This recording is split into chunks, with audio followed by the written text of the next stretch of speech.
Today, I want to examine immigration not through sentiment, but through political theory, economic reasoning, and the enduring principle of national sovereignty. Modern discourse frequently frames immigration as a universal human right, yet, classical political theory provides a different foundation.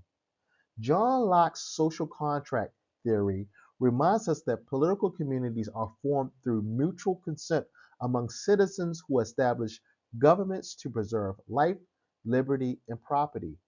Sovereignty, therefore, rests with the political community itself. Entry into that community is not an inherent entitlement. It is a decision exercised by the sovereign body. Immigration, in this sense, is a privilege granted under conditions determined by the host nation. Historically, immigration has functioned as a strategic instrument of statecraft. From the settlement policies of emerging republics to contemporary merit-based systems, nations design immigration frameworks to strengthen labor markets, enhance innovation, and increase national competitiveness. Economic theory supports this logic. Human capital theory, articulated by economists such as Gary Becker, emphasizes that education, skill, and productivity are primary drivers of national growth. Accordingly, many immigration systems prioritize skilled labor, entrepreneurial capacity, and capital investment, not as charity, but as rational national development strategies.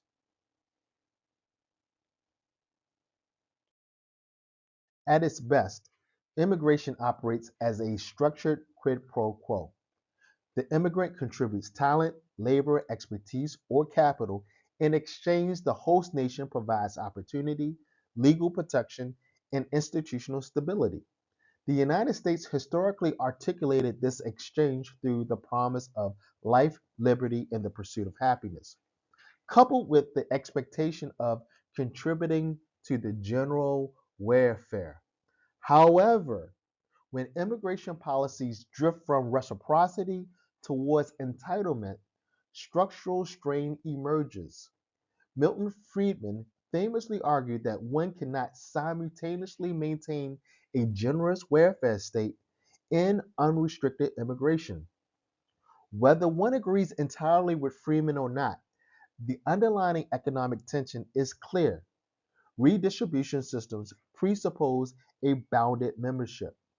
When enforcement weakens or standards erode, public institutions, healthcare systems, educational districts, and social services may experience unsustainable pressure.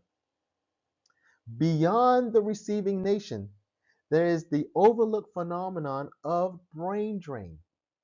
Development economists have long studied how the immigration of highly educated individuals from lower income countries can impede institutional and economic growth.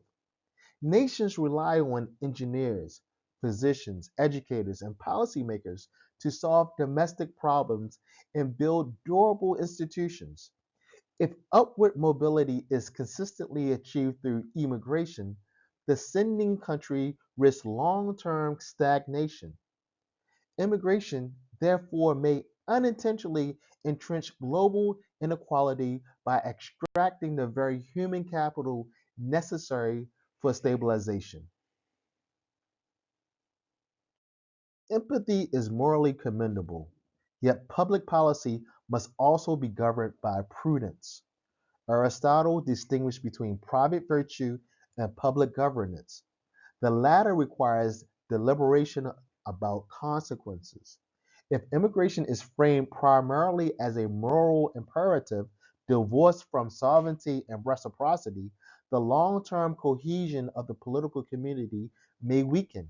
Social contract theory presumes shared obligation. When entry bypasses legal frameworks through illegal crossing or visa violation, the implicit contract is fractured. None of this suggests isolationism or hostility towards migrants. Refugee protection grounded in international law, such as the 1951 Refugee Convention, serves as an essential humanitarian purpose. Yet, refugee status is traditionally temporary, designed to provide shelter during instability rather than permanent demographic transformation, absent structured integration. A more sustainable global strategy lies in development partnerships. Wealthier nations can invest in institutional strengthening, economic cooperation, and diplomatic stability in neighboring regions. By fostering economic opportunity abroad, migration becomes a choice rather than a necessity. This approach aligns with development economists research emphasizing institution building as articulated by scholars such as Douglas North as the cornerstone of long-term prosperity. In conclusion, immigration is neither inherently benevolent nor inherently destructive.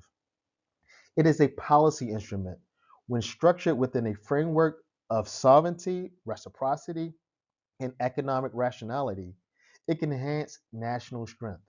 When detached from enforcement, prudence, and institutional capacity, it risks weakening both sending and receiving nations.